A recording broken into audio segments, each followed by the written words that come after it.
Hey, what's up, everybody? Welcome back to another Zenless Zone Zero reaction. Today we have Fangs, Claws, and a Smile, which was translated to the Chinese title so I could find it by Dangiano in the comments. Thank you so very much for that. A lot of people wanted me to get to this one, apparently. Almost 80 from the like count. That's quite a few people. And as we all know here, I am a people pleaser and will go for the one that has the most likes most often. So I guess without further ado, let's go!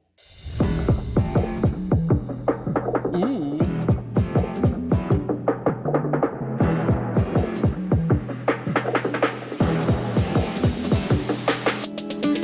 Wait a minute. Whoa! Oh, a flamenco guitar. Hello.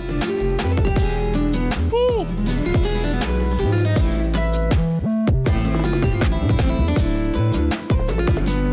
Just sprinkle on some Spanish flair there.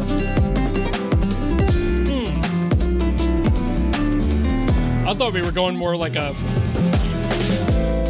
New York jazz kind of direction at first. Ooh, kind of.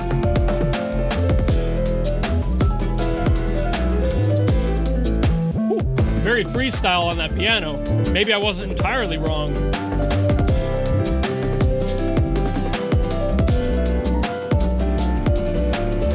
Not quite bluesy enough to go where I was thinking it was gonna go.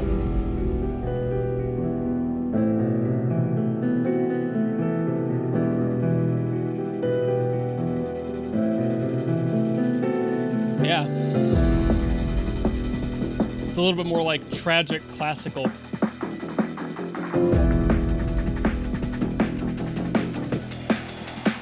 But where's it gonna end up? I love it when they do this.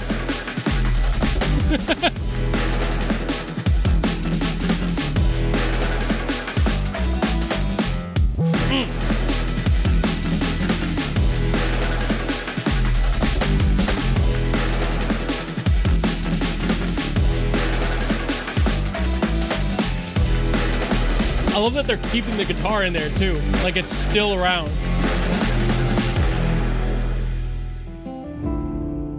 And now it's back. Just little accents of it. I love it when they do that. Just keep it around, but they don't keep it the focus. They allow the song to breathe and evolve.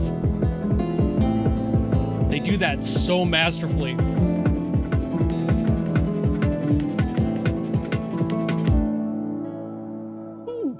We even got a resolution there at the end. I really didn't expect us to get a resolving note there at the end. That was kind of a welcome surprise. It was very minor. Like, it was just a little, note on the guitar, just one more. That's all they had to do, but it added to the chord at the very end and made it feel so much more final than they could have had it. It would have been more open if they didn't include that and they left it at the prior chord. So I kind of like that in a lot of ways. Like, just the fact that that was entirely optional, but it changed the feeling of the end of the song so drastically much. Like, it might not feel like it, but go back and imagine it without that. You know, you would be immediately like, oh yeah. Like if they omitted that note entirely from the end and they just kind of sat there with it and they were like, okay, well, let's just let it sit without that final little note change. The chord would have been more open and it would have felt more like you're being kind of left to your own devices at the end. It would have felt more of like an open end, but having that one note change at the end of the guitar changed the entire feeling of that final piece. And that final note, you're just like, oh, so we're done here. And it just made it feel a little bit more solid. And I love it when songs do that, but I also love it when they don't, because like you want to be left wanting more. And a lot of the times when you end songs without that final note, you're like, oh,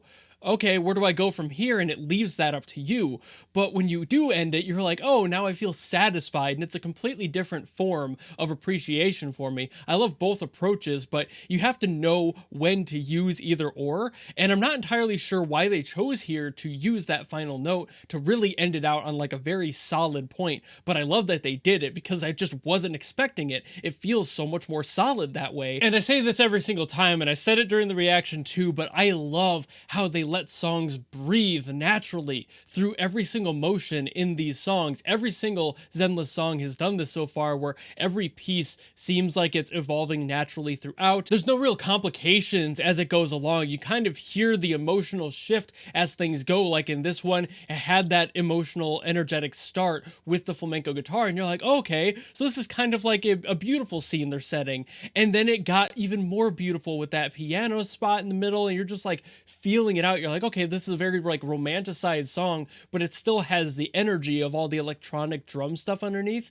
and like that's just there before ending the whole song by going back to the original energy. It's like, I love how they do that. The constant flow of emotions and energy through these songs is always so tactile. It's so good, but every single time there's a different reason for it being there. Like this one is a completely unique sound to the other ones I've heard that have been a lot more electrical heavy. And of course, there's still plenty of synthetic sounds in here. There's still a bunch of electronic stuff, like that synthetic horn we got in there during that latter third as well, when it got really heavy on the electronics, that like intense like burst of horn that we got. And then the drums, of course, are there. We do get constant like just other synthetics being sprinkled throughout here. But then again, they kept that flamenco guitar in there as like an accent. It's almost like it switched, where originally the guitar was taking up most of the soundscape and most of the audio, and then it kind of flipped when we got to that one spot where now it was the accent to all the electronic stuff.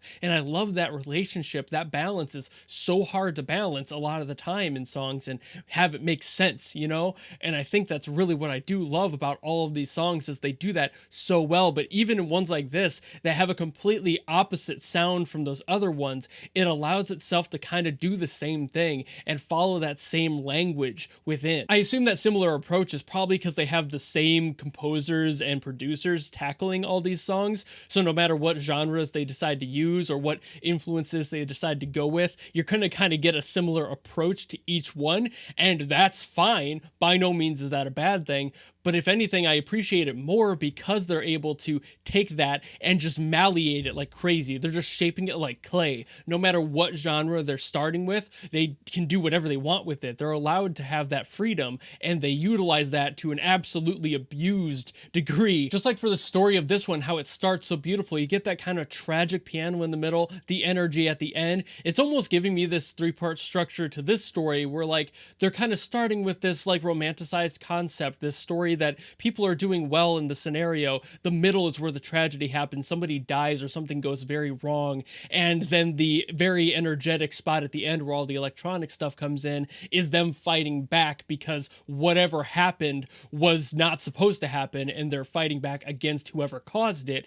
And then the ending just kind of going back to that original energy, almost like a reflection and a memory, you know, like a reminiscent moment of what we were or what it was before then ending off the song with that resolve. Maybe that resolve is kind of them going, okay, well, this is how I come to terms with what has happened. I don't know how much of a narrative path the song is supposed to have, if it's supposed to be quite that deep or it's just another song in the background, but the fact that it's structured in a way where I can pick out those emotional moments and be able to apply a story to it shows you how well they think of every single thing in these songs. And even though like this is a very different one compared to the other ones I've heard, they've all kind of had that, where the natural progression of the song has these moments where you can really tell where things happen. There are moments in every single track where you can tell that there are emotional pivots in each one, and I love that they're able to just keep that consistent. But I think I've yapped about this one enough, so I will call it here. Thank you all so very much for being here, watching this one, and recommending it. If you have any other songs you want me to get to from Zenless, of course, leave them in the comments below, and I will do my best as always to get to them. And if you just enjoyed this video and you want to follow me and support me for more stuff in the future, you know how to do all that, and I will see you all in the next video. Goodbye!